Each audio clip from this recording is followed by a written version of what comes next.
In this clip, you're going to see the White House Director of the Economic Council on Fox News trying his best to justify shitty economic numbers.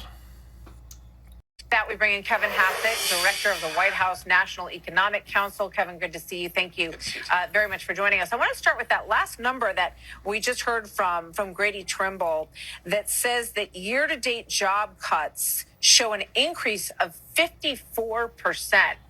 That seems like a troubling number. What's your take on it? Well, don't forget that there's hires and there's fires and there's separations and we haven't had that many hires, and so net job creation for the year is very positive. No, it's not. But it's down. The flow of jobs in and out is a little bit higher. There's a little bit more turnover. A lot of times that could happen because people feel like they're actually able to get another job if they leave this job. Sometimes what we really need, that's though, not is happening. we've got a little bit of a dark period because of the government shutdown. We don't have the jobs data for a couple of months. We'll get them in a few weeks, and then we'll have a clearer picture on this. The thing that was a real puzzle going back to the first half of the year is that while employers were saying that the job creation was somewhat tepid, if in the household survey where you're just asking people, do you have a job, we had 280,000 jobs, for example, in August. And given that the GDP numbers are saying that we're growing at 4%, there's something of a puzzle if the household number is not the right number. And so I'm kind of hoping that I'm going to believe more in the household number. Okay, we'll see how they look. This is Harry Enton taking a look at some of his numbers at his board. Let's hear what he has to say. Google searches for affordability up 110% versus a year ago. More folks search for affordability in the last month than at any point since the Great Recession. It's the cost of living, most important to you right now, 36%. What's right behind it? The economy, 20%. He won on affordability. He won on the cost of living in 2024, and he has completely lost the plot. What do you say to that? He suggests that the president has lost the plot on the economy.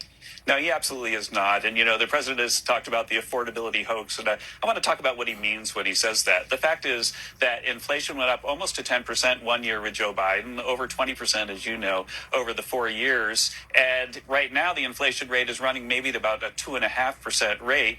But people lost, on average, about $3,000 worth of purchasing power because of Joe Biden's inflationary policies. And while we're making a lot of progress, and so as you mentioned, that we had all the CEOs of the car dealerships in the Oval. I was in there in the Oval with the president yesterday, and they're talking about all the things that they're doing to make it so that cars will be cheaper next year. We've got an all-above approach that is definitely going to make things, inflation lower and things cheaper. But don't forget that it's not just what happens to prices, but what happens to wages. And so far, after losing $3,000 in purchasing power under Joe Biden already this year in Trump's economy, then people have gained $1,200 in purchasing power because of the moves that we're making. And in the car thing, I want to at a point, Kevin, pardon me for interrupting, where we, and correct me if I'm wrong, but the numbers that we looked at show that inflation is still higher than wage growth.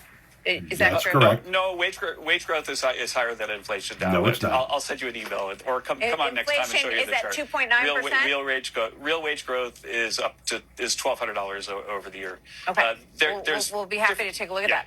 I'll show it to you. Let's take a look at a couple more polls. This one shows on a scale of excellent, good, only, fair, or poor, how would you rate economic conditions today? And if you combine only, fair, and poor, you get 76% on that poll. And then we have who is more responsible for current economic conditions, President Trump or President Biden, and we have Trump at 62%. So, I know that we've heard from you, we've heard from Scott Bessent saying that things are going to feel very different in the beginning of the year, and everybody hopes that that's absolutely accurate, and we look forward to that. But, what would you say to people who are answering the survey that way, Kevin? Right. Well, one of the things that we've seen and we've studied over the last couple of weeks is that when there's a government shutdown, then the things that we economists call the soft data, the survey data, tend to really, really tank because everyone's in a terrible mood because Washington can't work and the government shut down. They're worried about how bad it's going to be. But the hard data are what do people actually do with their lives, with their pocketbooks? And so, for example, we just saw the best Black Friday ever. You know, people went out getting ready for the Christmas holiday shopping season, feeling very, very optimistic about the economy. As we go into next year, don't forget that all the people who have no tax on tips, no tax on Social Security, who are going to be able to deduct the interest on their car loan if they buy a car, all those things are kicking in big time as we go into next year. That's why Secretary Bessent and I are both very confident that we're going to be looking at growth in the 4 numbers. I mean, wow. Where do you start with the bullshit? He said that your buying power under the Trump administration is up $1,200, but it's costing us like $1,500 more because of his tariffs. So is our buying power actually up? No, it's not. We've shed over 1 million jobs this year. The federal government's laying people off left and fucking right. But everybody's going to feel better next year. Also, that no tax on tips, no tax on overtime, there's going to be a shit ton of pissed off blue-collar workers come tax time when they realize they can't deduct all of their taxes or their overtime or all of their tips. Like you guys keep saying, no tax. You're not going to pay any tax on your tips or overtime. No, you're not going to pay a tax on a percentage of it. And what you don't want is a shit ton of pissed off blue-collar workers going into a midterm election. But that's what you're going to do. You're going to piss off a bunch of blue-collar workers in April, and then ask them to go out and vote in November. We didn't just have the best Black Friday ever. Did we spend a shit ton of money, way more than normal, and in record numbers? Yep. And we did so on fewer items. So we bought less stuff, but paid way more money. How's that the best Black Friday ever? I mean, I know it's a good Black Friday for Walmart and Target and Amazon and all of these stores that are making a fortune off of us. But how is that the best Black Friday for us ever when we bought fewer items but spent more money on it?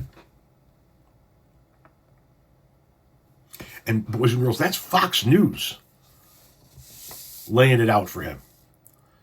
They gotta they got to work themselves out of the corner on Fox News.